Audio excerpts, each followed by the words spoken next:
یہ بھائی سوال پوچھ رہے ہیں کہ ابھی حکومت نے ہاؤسنگ اسکیم کے طور پر ایک سبسڈائزڈ لون متعارف کروایا ہے، جس میں اگر کوئی بندہ لون لیتا ہے 1 کروڑ روپے تک کا لون ملتا ہے، لیکن اس پر سود جو ادا کرنا ہے وہ 5% ادا کرنا ہے۔ تو یہ بھائی پوچھ رہے ہیں کہ یہ والا لون لے کر گھر بنوانا جائز ہے یا ناجائز ہے؟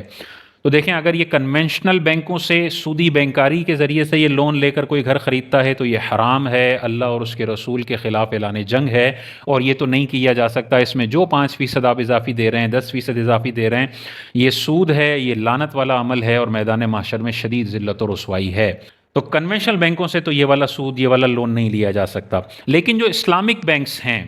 اس میں پھر علماء کے دو طبقے آ جاتے ہیں۔ بعض علماء اس کے بھی عدم جواز کے قائل ہیں، اور بعض بڑے بڑے اکابر علماء ہیں جو یہ فتویٰ دیتے ہیں کہ اگر اسلامک بینک ہے، اس میں شریعہ بورڈ موجود ہے، اور وہ شریعت کی گائیڈ لائن کے مطابق ہی سارے پروڈکٹس جاری کرتے ہیں، اور ان کے مطابق ہی لون دیا جاتا ہے، یا شرکت، مداربت، مرابحہ کے اصولوں پر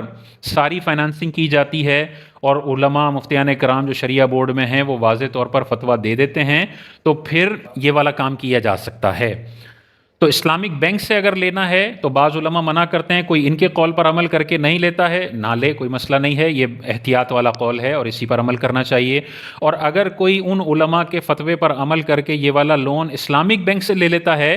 جو اس کے جائز ہونے کا فتویٰ دیتے ہیں، تو اس کے لیے بھی گنجائش نکلے گی، آپ گناہگار بھی نہیں ہوں گے، کیونکہ اللہ تعالیٰ نے واضح طور پر ارشاد فرمایا فَاسْأَلُوا أَهْلَ الذِّكْرِ إِن كُنتُمْ لَا تَعْلَمُونَ، اگر تمہیں پتہ نہ ہو تو اہل علم سے سوال کر لو۔ تو اہل علم جو شریعہ بورڈ میں بیٹھے ہوتے ہیں وہ مستند مفتیان کرام ہوتے ہیں، انہوں نے اگر اپنی ریسرچ کر کے ایک جائز کا فتویٰ دیا ہے تو آپ اس فتوے کی بنیاد پر یہ والا گھر کسی اسلامک بینک سے لینا چاہیں تو لے سکتے ہیں۔ اس میں جو آپ اضافی دیں گے وہ سود نہیں ہوگا۔ یہ عموماً مشارکہ ایگریمنٹ ہوتے ہیں، بینک کی پارٹنرشپ ہوتی ہے آپ کے ساتھ، 80% گھر کا مالک بینک ہوتا ہے، 20% جو ڈاؤن پیمنٹ آپ نے دی ہے اس کے مالک آپ ہوتے ہیں،